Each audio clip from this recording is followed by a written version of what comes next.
For 12 years, Spinosaurus has been the swimming dinosaur, the one that broke the rules.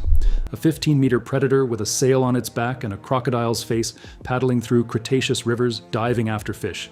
Museums rebuilt their displays around it. It is the most famous reconstruction in modern paleontology. In February 2026, a team working in the Sahara published the best preserved Spinosaurus skull ever recovered. It carries a bone blade on its head that nobody predicted and nobody can fully explain. And they found it 300 miles from the nearest ocean. Bone Atlas builds one of these episodes around a single specimen. Subscribing helps the next one get made. Munich, April 1944. Royal Air Force bombers hit the Bavarian State Collection of Paleontology, and in a single night, the only known skeleton of Spinosaurus aegyptiacus burns. Those bones had been dug out of the Bahariya oasis in Egypt, and the German paleontologist Ernst Stromer von Reichenbach had described them in 1915. After that night, nothing survived of them but Stromer's drawings and his measurements on paper, which is the whole problem. For the next 70 years, every claim about the largest predatory dinosaur ever found rested on the memory of a fossil nobody could go back and check. And when there is almost no bone to argue from, an animal can be almost anything. Across the following century, Spinosaurus was rebuilt into several different animals in turn.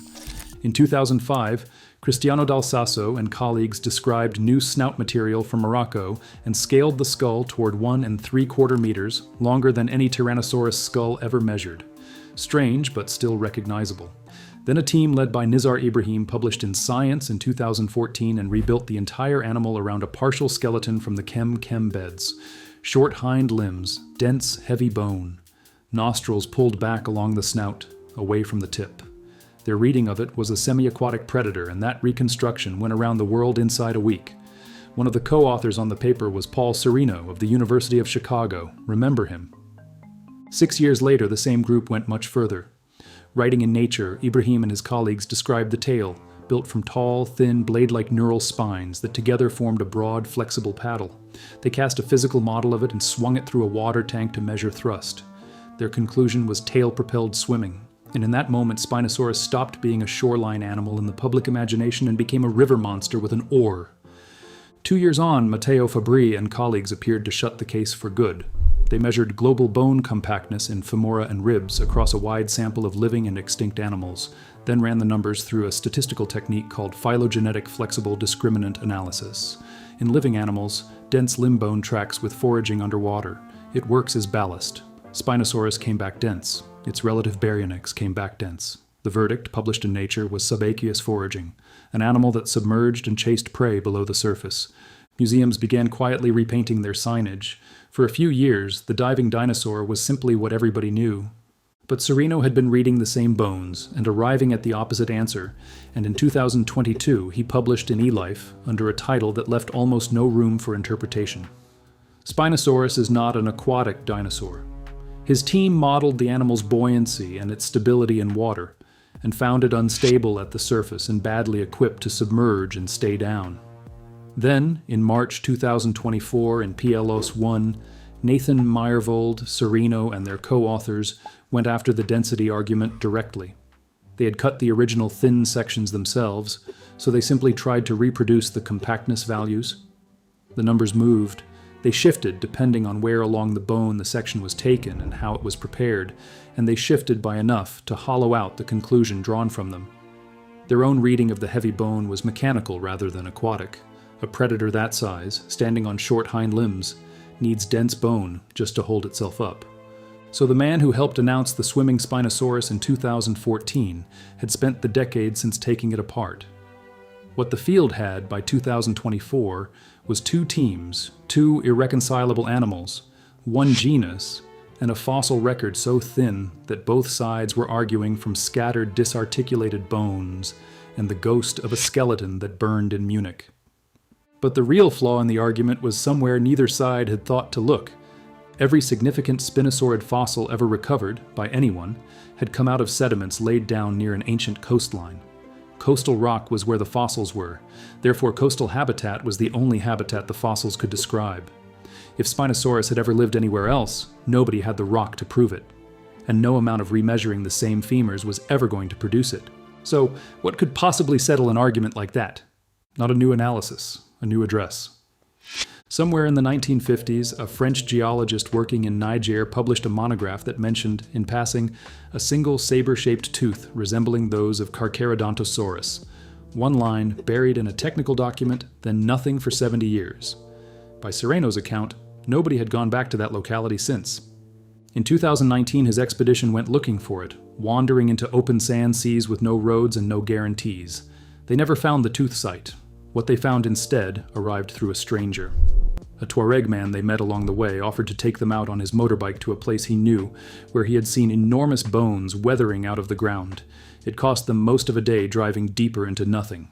He delivered them to a fossil field now called Jenguebi, and with barely any daylight left before they had to turn for camp, they grabbed what they could carry: teeth, jaw fragments, and one long curved blade of bone that nobody on the team could place.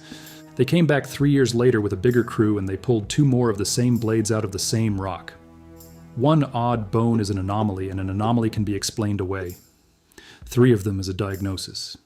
Back at the University of Chicago's Southside Fossil Lab in Washington Park, the material was prepared and CT scanned so the skull could be reassembled digitally. Sereno has described the moment the team first saw it, crowded around a laptop screen in a camp deep in the Sahara, the whole reconstruction running off solar panels. The animal looking back at them was not Spinosaurus aegyptiacus. It was a second species, the first new Spinosaurus in more than a century, and 29 authors put their names to it in the journal Science, Spinosaurus mirabilis.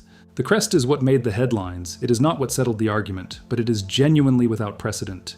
It arches up off the roof of the skull in a scimitar curve, a blade of bone rising from the nasal and prefrontal bones, and it is the tallest head crest known on any theropod dinosaur ever found.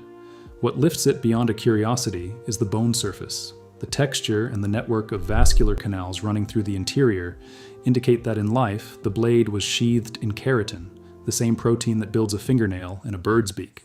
So the crest in life stood taller than the crest in the rock, and it was almost certainly colored. For a living comparison, the authors reach for the helmeted guinea fowl, Numida meleagris, which carries a bony casque sheathed in exactly this way. In guinea fowl, that casque is not a weapon and it is not a tool, it is a billboard, and it is aimed at other guinea fowl. Sereno's team argue the same logic runs through the entire Spinosaurid body plan, that the blade on the skull and the sail on the back are 2 halves of one advertisement, and that a great deal of what this animal was built for was simply being looked at. The teeth are colder. The upper and lower tooth rows in Spinosaurus mirabilis interlock, so when the jaws close, the lower teeth extend outward between the uppers, and what forms is not a blade but a cage. That arrangement keeps reappearing in the fossil record among animals that live on fish. It shows up in ichthyosaurs, in long-snouted crocodile relatives, in pterosaurs, lineages with nothing in common except a diet, arriving separately at an identical solution. It is a trap built for prey that is wet, muscular, and trying very hard to leave, all of which is remarkable, and none of which would have ended the argument, because a crest and a tooth row can be argued over exactly the way a femur can. The rock could not. Jenguebi sits in the Farak Formation, laid down in the Cenomanian, around 95 million years ago, and it lies between 500 and 1,000 kilometers from the nearest ancient shoreline. This is not a coastal deposit. It is river sediment, in an inland basin, hundreds of miles from any sea, and preserved in the same beds alongside the Spinosaur are the partial skeletons of long-necked sauropod dinosaurs. What the geology describes is a forested continental interior threaded with waterways. Spinosaurus was living in it, nowhere near an ocean it could dive into, and that is the part no statistical technique could ever have supplied. For 100 years, the argument had been fought over bone. It was won by sediment. Sereno's own phrase for the animal is a hell heron. On his reading, Spinosaurus mirabilis waded on heavy legs into water perhaps 2 meters deep without floating off the bottom, kept its feet anchored in the mud, and worked the shallows for the very large fish of that landscape. And the fish were very large.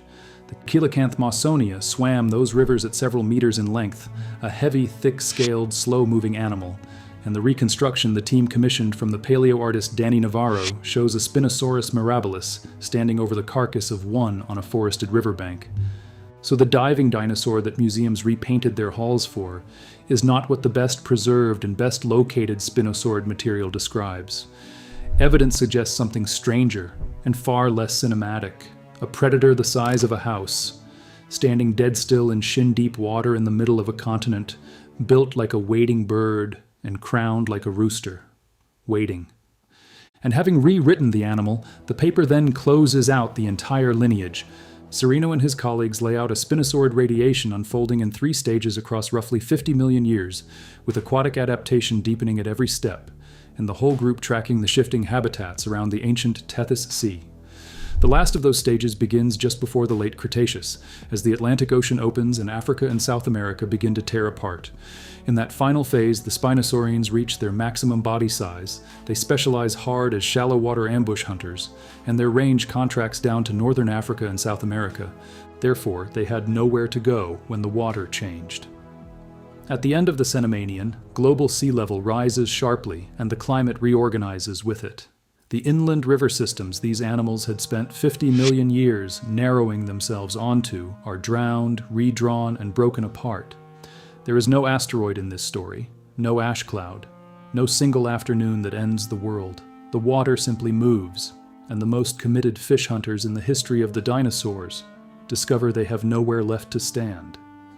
The specimens are bound for the Museum of the River in Niamey, built on an island in the Niger River in the heart of the capital, designed to run on no external energy at all. The country the fossils came out of will keep them.